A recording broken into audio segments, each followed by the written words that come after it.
Vacancy എത്ര എണ്ണമുണ്ട് എന്നുള്ളതിലല്ല കാര്യം.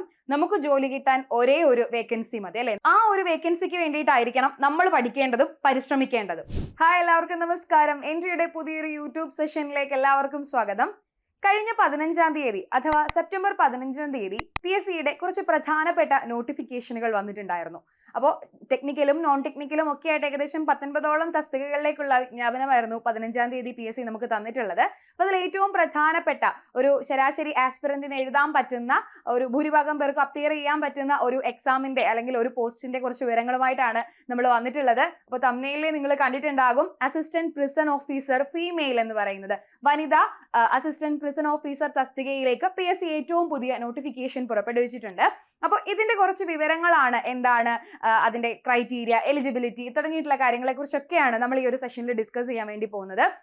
അപ്പോൾ സാധാരണ സമയങ്ങളിലൊക്കെ അസിസ്റ്റന്റ് പ്രിസൺ ഓഫീസർ അല്ലെങ്കിൽ വനിതാ അസിസ്റ്റന്റ് പ്രിസൺ ഓഫീസർ എന്ന് പറയുന്നത് ഒരു NCA നോട്ടിഫിക്കേഷൻ ആയിട്ടായിരുന്നു വരാറുള്ളത്. അപ്പോൾ ഇത്തവണ NCA നോട്ടിഫിക്കേഷൻ അല്ല വന്നിട്ടുള്ളത്, ഒരു ഡയറക്റ്റ് റിക്രൂട്ട്മെന്റ്, ഒരു ജനറൽ നോട്ടിഫിക്കേഷൻ തന്നെയാണ് വന്നിട്ടുള്ളത്. അതിനോടൊപ്പം തന്നെ ഒരു കാര്യം കൂടി പറയണം, വനിതാ അസിസ്റ്റന്റ് പ്രിസൺ ഓഫീസറിന്റെ ഒരു NCA നോട്ടിഫിക്കേഷൻ കൂടി PSC നമുക്ക് തന്നിട്ടുണ്ട്. അത് ലാറ്റിൻ കാത്തലിക് ആംഗ്ലോ ഇന്ത്യൻ വിഭാഗക്കാർക്ക് വേണ്ടിയിട്ടുള്ള ഒരു NCA നോട്ടിഫിക്കേഷൻ ആണ്. നിങ്ങൾ നിങ്ങളുടെ പ്രൊഫൈലിൽ ചെക്ക് ചെയ്താൽ നിങ്ങൾക്ക് അത് മനസ്സിലാകും. NCA നോട്ടിഫിക്കേഷനുകളുടെ കൂട്ടത്തിൽ അങ്ങനെ ഒരു പോസ്റ്റ് കൂടി കിടപ്പുണ്ട്. അപ്പൊ ഇവിടെ ഇത് നമ്മൾ പറയുന്നത് ഡയറക്റ്റ് റിക്രൂട്ട്മെന്റ് ആണ്, നേരിട്ടുള്ള നിയമനമാണ്, NCA ഒന്നും അല്ല കേട്ടോ. അപ്പോൾ അസിസ്റ്റന്റ് പ്രിസൺ ഓഫീസർ ഫീമെയിൽ തസ്തികയുടെ കുറച്ച് വിവരങ്ങൾ നമുക്ക് ഒന്ന് നോക്കാം. അപ്പോൾ നോട്ടിഫിക്കേഷൻ വന്നത് നമ്മൾ പറഞ്ഞിട്ടുണ്ടായിരുന്നു. എന്നായിരുന്നു നോട്ടിഫിക്കേഷൻ വന്നത്? സെപ്റ്റംബർ 15-ാം തീയതിയാണ്. അതനുസരിച്ച് അപേക്ഷിക്കാനുള്ള അവസാന തീയതി, ഒരു മാസമാണല്ലേ യൂഷ്വലി നമുക്ക് PSC തരാറുള്ളത്, അതനുസരിച്ച് ഒക്ടോബർ 15 അപേക്ഷിക്കാനുള്ള അവസാന തീയതി എന്ന് പറയുന്നത്. അപ്പൊ അതുകൊണ്ട് ആ ഒരു തീയതി ആരും മറന്നു പോകരുത്. ഇപ്പൊ വനിതാ ഉദ്യോഗാർത്ഥികൾക്കൊക്കെ തന്നെയും നല്ലൊരു അവസരമാണിത്. ഇതിൽ ഒഴിവുകൾ എത്രത്തോളം ഉണ്ടെന്നുള്ളത് ആന്റിസിപ്പേറ്റഡ് ആണ്, പ്രതീക്ഷിത വേക്കൻസീസ് മാത്രമാണ് നമുക്ക് പറഞ്ഞിട്ടുള്ളത്. എന്നിരുന്നാൽ തന്നെയും നമ്മുടെ ഒരു ശരാശരി വിദ്യാഭ്യാസ നിലവാരമുള്ള അല്ലെങ്കിൽ വിദ്യാഭ്യാസ യോഗ്യത എല്ലാവർക്കും അപ്പിയർ ചെയ്യാൻ പറ്റുന്ന ഒരു പരീക്ഷ എന്നുള്ള നിലയിൽ ഇതെന്തായാലും മികച്ച ഒരു അവസരം തന്നെയായിട്ട് നമ്മൾ കണക്കാക്കുക. അപ്പൊ കാറ്റഗറി നമ്പർ നോക്കുകയാണെങ്കിൽ 360/2025 എന്നുള്ളതാണ്. അപ്പൊ നിങ്ങൾ പോയിട്ട് പ്രൊഫൈലിൽ പോയിട്ട് തിരഞ്ഞു പിടിക്കേണ്ട ആവശ്യമൊന്നുമില്ല, കാറ്റഗറി നമ്പർ വെച്ചിട്ട് നമുക്ക് സെർച്ച് ചെയ്യാവുന്നതേ ഉള്ളൂ. സോ കാറ്റഗറി നമ്പർ 360/2025 ആണ്. നമ്മുടെ ഡിപ്പാർട്ട്മെന്റ് എന്ന് പറയുന്നത് പ്രിസൺസ് ആൻഡ് കറക്ഷണൽ സർവീസസ് എന്നുള്ളതാണ്. ജയിൽ വകുപ്പിലേക്കാണ് അസിസ്റ്റന്റ് പ്രിസൺ ഓഫീസർ ഫീമെയിൽ എന്ന് പറയുന്ന തസ്തികയിലേക്ക് വിളിച്ചിട്ടുള്ളത്. ഏകദേശം 27,900 രൂപ മുതൽ 63,700 രൂപ വരെയാണ് അതിന്റെ സ്കെയിൽ ഓഫ് പേ എന്ന് പറയുന്നത്. നമുക്ക് കിട്ടുന്ന ശമ്പളം, ഒരു ബേസിക് പേ എന്ന് പറയുന്നത് ഏകദേശം 27,900 രൂപ മുതൽ ആയിരിക്കും വരുന്നത്.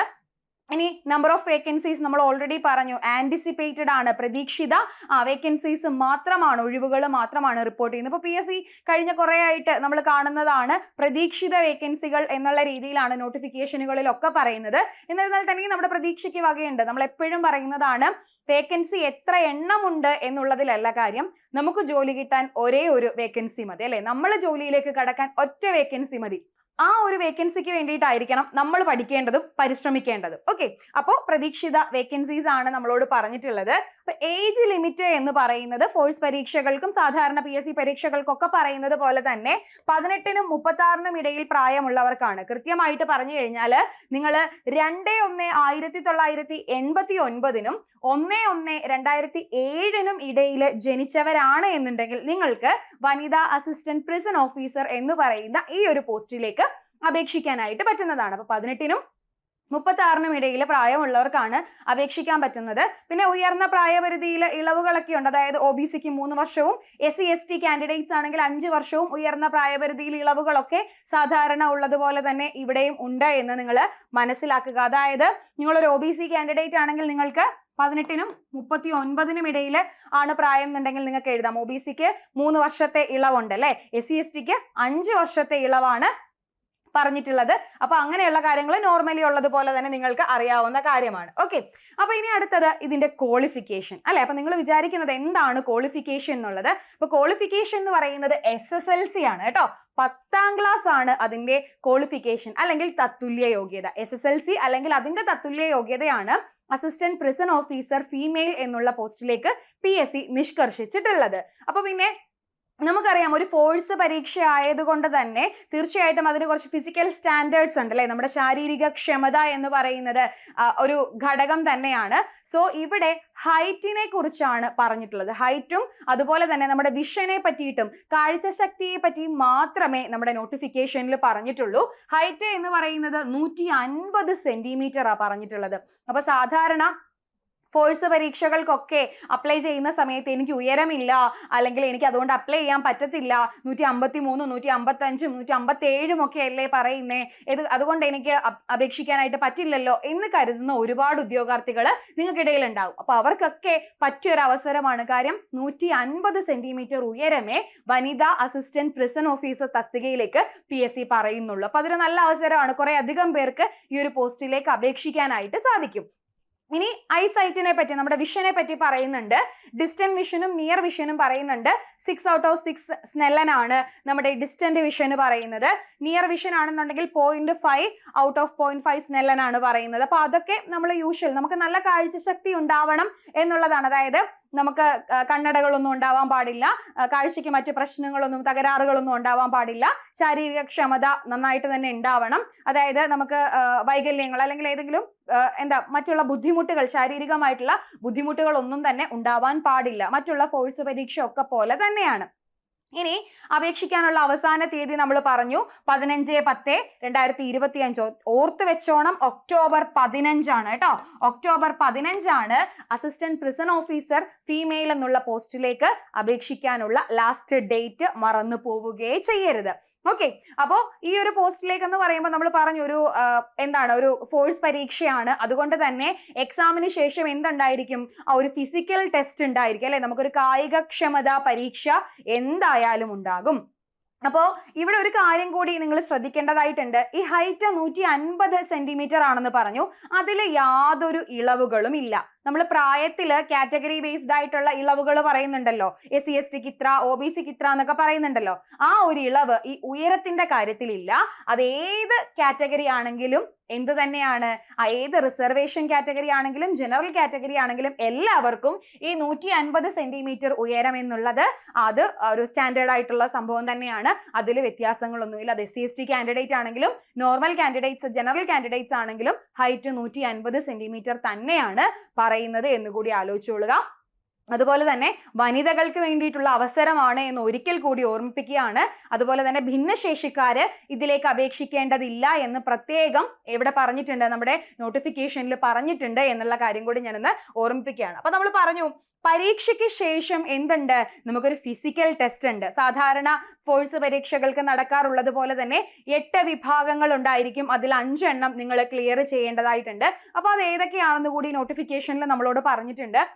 ഒന്ന് എന്ന് പറയുന്നത് 100 മീറ്റേഴ്സ് റേസ് ആണ്. അത് 17 സെക്കൻഡ് കൊണ്ടാണ് 100 മീറ്റർ ഓട്ടം പൂർത്തിയാക്കേണ്ടത്. ഇനി ഹൈ ജമ്പ് ആണെങ്കിൽ 1.06 മീറ്റർ ആണ്. 1.06 മീറ്റർ എന്ന് പറയുന്നത് 106 സെന്റിമീറ്റർ എന്നുള്ളതാണ് പറയുന്നത് കേട്ടോ. അപ്പം 1.06 മീറ്റർ ആണ് ഹൈ ജമ്പ് എന്ന് പറയുന്നത്. അതുപോലെ തന്നെ 3.05 മീറ്റർ ആണ്. 3.05 മീറ്റർ ആണ് ലോങ് ജമ്പിന് പറയുന്ന ആ ഒരു ലിമിറ്റ് എന്ന് പറയുന്നത്, അല്ലെങ്കിൽ സ്റ്റാൻഡേർഡ് 1 സ്റ്റാർ സ്റ്റാൻഡേർഡ് എന്ന് പറയുന്നത്. ഇനി ഷോർട്ട് പുട്ടിന്റെ കാര്യം പറയുന്നുണ്ട്. 4.88 മീറ്റർ ആണ് ഷോർട്ട് പുട്ടിന് പറയുന്ന സ്റ്റാൻഡേർഡ് എന്ന് പറയുന്നത്. ഇനി 200 മീറ്റേഴ്സ് റൺ വരുന്നുണ്ട്. അത് 36 സെക്കൻഡ് 36 സെക്കൻഡ് കൊണ്ടാണ് 200 മീറ്റർ ഓടി എത്തേണ്ടതായിട്ടുള്ളത്. ഇനി ത്രോ ബോൾ ആണെങ്കിൽ അതിന് 14 മീറ്ററും. ഇനി ഒരു ഷട്ടിൽ റേസ് പറയുന്നുണ്ട്, അത് 26 സെക്കൻഡും ആണ് പറയുന്നത്. അതുപോലെ തന്നെ സ്കിപ്പിംഗ് 1 മിനിറ്റിൽ 80 സ്കിപ്പ് ചെയ്യാൻ, 80 തവണ സ്കിപ്പ് ചെയ്യാൻ നിങ്ങൾക്ക് കഴിഞ്ഞിരിക്കണം. അങ്ങനെ 8 1 സ്റ്റാർ സ്റ്റാൻഡേർഡ്സ് പറയുന്നുണ്ട്, 8 ഇവന്റുകൾ പറയുന്നുണ്ട്.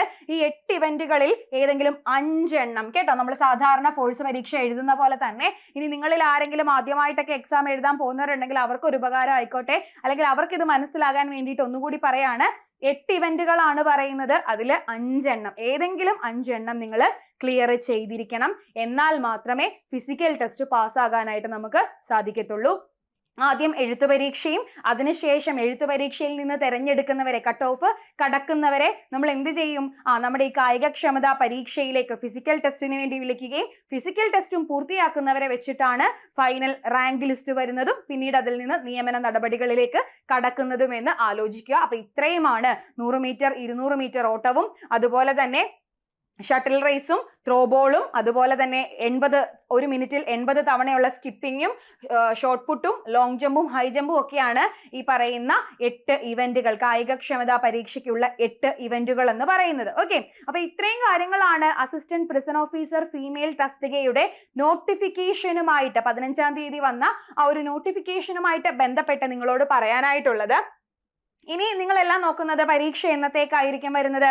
പ്രിലിംസ് പരീക്ഷ ഉണ്ടാകുമോ, പ്രിലിംസ് മെയിൻസ് എന്ന് പറഞ്ഞ് 2 ഘട്ടമായിരിക്കുമോ, ഇങ്ങനെയുള്ള കാര്യങ്ങളൊക്കെ ആയിരിക്കും നിങ്ങൾ അന്വേഷിക്കുന്നത്.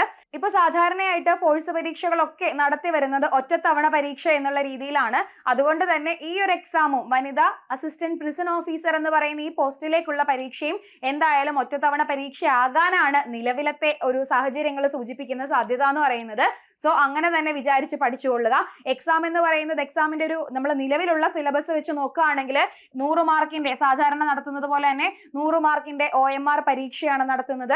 അതിൽ 80 മാർക്ക് എന്ന് പറയുന്നത് പൊതുവിവരങ്ങളും പ്ലസ് അതിന്റെ കൂടെ 20 മാർക്ക് എന്ന് പറയുന്നത് നിങ്ങളുടെ സ്പെഷ്യൽ ടോപ്പിക്, ജോലിയുടെ സ്വഭാവം അനുസരിച്ചുള്ള സ്പെഷ്യൽ ടോപ്പിക്കുമാണ്. അപ്പോൾ നമ്മുടെ ഈ ഒരു അസിസ്റ്റന്റ് പ്രിസൺ ഓഫീസർ തസ്തികയിലേക്കുള്ള സ്പെഷ്യൽ ടോപ്പിക്കിൽ മനഃശാസ്ത്രം വരുന്നുണ്ട്. ഇപ്പൊ നമ്മൾ കഴിഞ്ഞ SI പരീക്ഷയ്ക്കൊക്കെ കണ്ടതായിരുന്നു മനഃശാസ്ത്രം എന്ന് പറയുന്നത്. അപ്പോൾ ഹ്യൂമൻ സൈക്കോളജിയെ പറ്റി വരുന്നുണ്ട്. അതേപോലെ തന്നെ കൗൺസിലിംഗ് പോലുള്ള ടോപ്പിക്കുകളൊക്കെ അവിടെ വരുന്നുണ്ട്. 5 മാർക്കിന് മനഃശാസ്ത്രത്തിൽ നിന്നുള്ള ചോദ്യങ്ങൾ ഉണ്ടാകുന്നുണ്ട്. അതുപോലെ നമ്മുടെ മനുഷ്യാവകാശ നിയമവും അങ്ങനെയുള്ള ചില നിയമങ്ങളെ കുറിച്ച് പറയുന്നുണ്ട്. ജയിൽ വകുപ്പിനെ കുറിച്ചും ജയിൽ നിയമങ്ങളെ കുറിച്ചും പ്രതിപാദിക്കുന്ന ഒരു ഭാഗം നിങ്ങൾക്ക് എക്സാമിന് പഠിക്കേണ്ടതായിട്ട് വരുന്നുണ്ട്. അങ്ങനെ 20 മാർക്കിനാണ് സ്പെഷ്യൽ ടോപ്പിക് വരുന്നത്. ബാക്കി 80 മാർക്കിന് വരുന്നത് നമ്മുടെ പൊതുവിജ്ഞാനവും ആനുകാലികവും മറ്റുള്ള വിഷയങ്ങളും സാധാരണ ഫോഴ്സ് പരീക്ഷകൾക്കൊക്കെ നടത്തുന്നത് പോലെ തന്നെ പ്രാദേശിക ഭാഷയും ഇംഗ്ലീഷും മാത്സ് ആൻഡ് മെന്റൽ എബിലിറ്റിയും അടക്കമുള്ള മറ്റു ഭാഗങ്ങളാണ് 80 മാർക്കിന് വരുന്നതെന്ന് ആലോചിക്കുക. അപ്പോൾ നിലവിലുള്ള സിലബസ് പ്രകാരം ഇങ്ങനെ തന്നെയാണ് പോകുന്നത്. എന്തായാലും ഫോഴ്സ് പരീക്ഷകളെല്ലാം അങ്ങനെ തന്നെയാണ്. 80 മാർക്കിന് മറ്റുള്ള വിഷയങ്ങളും 20 മാർക്കിന് സ്പെഷ്യൽ ടോപ്പിക്കും തന്നെയായിരിക്കും ചോദിക്കുന്നത്. അപ്പൊ ഇത്തവണയും അങ്ങനെ തന്നെ ആയിരിക്കും പരീക്ഷ എന്ന് തന്നെ നമ്മൾ വിശ്വസിക്കാം. അങ്ങനെ തന്നെ നമുക്ക് പഠിച്ചു തുടങ്ങാം. അപ്പോൾ ഫോഴ്സ് പരീക്ഷയാണ് എന്നുള്ളത് മനസ്സിലാക്കുക. ഇനി വരാനിരിക്കുന്നത് CPO WCPO പോലുള്ള പരീക്ഷകളൊക്കെ ഇനി വിളിക്കാനിരിക്കുന്നുണ്ട്, നോട്ടിഫിക്കേഷൻ വരാനിരിക്കുന്നുണ്ട് എന്നുള്ളത് മനസ്സിലാക്കുക. അതിലേക്കൂടെ ഒക്കെ ഉള്ളൊരു ചവിട്ടുപടിയായിട്ട് ഈ ഒരു പരീക്ഷയെ നമുക്ക് പഠിച്ചു തുടങ്ങാം. ഗുണം എന്താണെന്ന് വെച്ച് കഴിഞ്ഞാൽ സ്പെഷ്യൽ ടോപ്പിക്കുകൾ മാത്രമേ ഫോഴ്സ് പരീക്ഷകൾക്ക് മാറുന്നുള്ളൂ അല്ലേ? ബാക്കിയുള്ളതെല്ലാം ഏകദേശം ഒന്ന് തന്നെയാണ്. അപ്പൊ അതുകൊണ്ട് തന്നെ ആ ഒരു ബുദ്ധിമുട്ട് നമുക്ക് വലുതായിട്ട് വരുന്നില്ല. ഇപ്പൊ ഫയർഫോഴ്സിലേക്കാണ് നിങ്ങൾ പരീക്ഷ എഴുതുന്നത്, അല്ലെങ്കിൽ CPO ആണ്, അല്ലെങ്കിൽ WCPO ആണ്, ഇപ്പൊ ജയിൽ വകുപ്പിലേക്കാണ് പരീക്ഷ എഴുതുന്നത്. ഏത് തന്നെയാണെങ്കിലും 80 മാർക്കിന്റെ പോർഷൻസ് ഒക്കെ അവിടെ സ്റ്റാറ്റിക് ആണ്. 20 മാർക്കിന്റെ സ്പെഷ്യൽ ടോപ്പിക്കിൽ മാത്രമേ വ്യത്യാസങ്ങൾ വരുന്നുള്ളൂ. അപ്പൊ അതുകൊണ്ട് തന്നെ ഇത് ഒന്നിച്ച് പ്രിപ്പയർ ചെയ്യാൻ പറ്റുന്ന ഒരു പരീക്ഷയാണ്. വിവിധ ഫോഴ്സ് പരീക്ഷകൾക്ക് വേണ്ടി നിങ്ങൾക്ക് ഒന്നിച്ച് പ്രിപ്പയർ ചെയ്യാം. ഇപ്പോൾ നമുക്കറിയാം ബീറ്റ് ഫോറസ്റ്റ് ഓഫീസറിന്റെ നോട്ടിഫിക്കേഷൻ ഒക്കെ വന്നിട്ടുണ്ടായിരുന്നു. അപ്പൊ അതൊക്കെ വെച്ചിട്ട് നോക്കുകയാണെങ്കിൽ നമുക്കൊരു പറ്റിയ അവസരമാണ്. നിങ്ങൾക്ക് വേണമെന്നുണ്ടെങ്കിൽ ബീറ്റ് ഫോറസ്റ്റ് ഓഫീസറിനും അതുപോലെ തന്നെ ഈ ഒരു അസിസ്റ്റന്റ് പ്രിസൺ ഓഫീസർ തസ്തികയിലേക്കൊക്കെ ഒന്നിച്ച് പഠിച്ചു തുടങ്ങാം. സ്പെഷ്യൽ ടോപ്പിക്കിൽ മാത്രമേ വ്യത്യാസം വരുന്നുള്ളൂ. അപ്പോൾ ഏറ്റവും മികച്ച രീതിയിൽ തന്നെ പ്രിപ്പയർ ചെയ്ത് തുടങ്ങിക്കൊള്ളുക. പരീക്ഷയൊക്കെ പെട്ടെന്നാണ് നടക്കുന്നത്. നമുക്കറിയാലേ നോട്ടിഫിക്കേഷൻ വന്ന് ഒരു 5-6 മാസത്തിന്റെ ഉള്ളിൽ തന്നെ പരീക്ഷ നടക്കുന്ന ഒരു അവസ്ഥാവിശേഷമാണ് ഇപ്പോൾ ഉള്ളത്. ക്രിയാത്മകമായിട്ട് തന്നെ നിങ്ങൾ ചിന്തിക്കുക, പെട്ടെന്ന് തന്നെ പഠിച്ചു തുടങ്ങിക്കൊള്ളുക. അപ്പൊ അടുത്തൊരു വീഡിയോയിലൂടെ നമുക്ക് വീണ്ടും കാണാം. താങ്ക്